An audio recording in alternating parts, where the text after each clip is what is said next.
Bismillahirrahmanirrahim. Assalamualaikum warahmatullahi wabarakatuh. Alhamdulillah, pada hari ini kita diberi lagi kesempatan untuk dapat bertemu dalam pembelajaran bahasa Indonesia di kelas 12.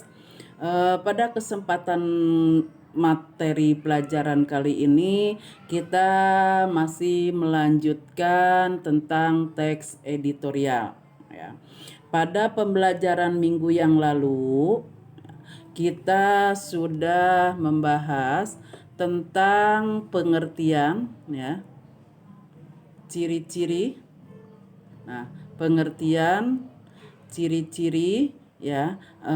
Kemudian ada sifat teks editorial, kemudian informasi dalam teks editorial, ragam informasi dalam teks editorial, dan pada kesempatan kali ini Ibu pada bagian teks editorial pada bagian kedua ini Ibu akan membahas struktur dan kebahasaan teks editorial.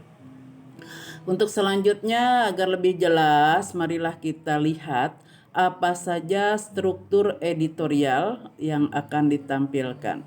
Nah, ini adalah struktur editorial. Pertama adalah dalam struktur itu biasanya disebut tesis. Ya, pertama tesis atau masalah atau pernyataan pendapat.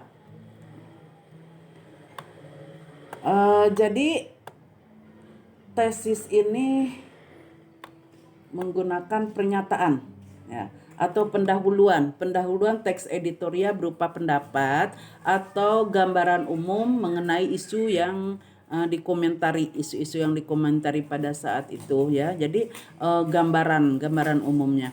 Kemudian ada argumentasi atau penyampaian pendapat. Pembahasan mendetail mengenai peristiwa yang dikomentari, penguatan terhadap pendapat dalam bentuk argumen logis maupun data faktual, ya. Kemudian yang ketiga adalah ada penegasan ulang.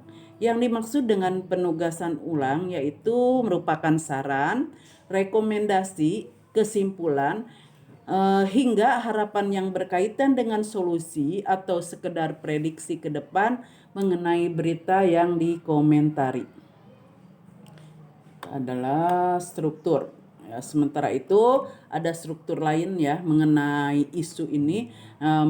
Maksudnya adalah pembuka, jadi persoalan aktual yang ditulis, sehingga pengenalan isu dalam paragraf sangat dibutuhkan untuk memberikan konteks awal kepada pembaca. Bagian ini dapat berisi pengenalan isu utama yang menjadi sorotan, tokoh, opini, pro dan kontra, hal umum lain yang membantu, ya.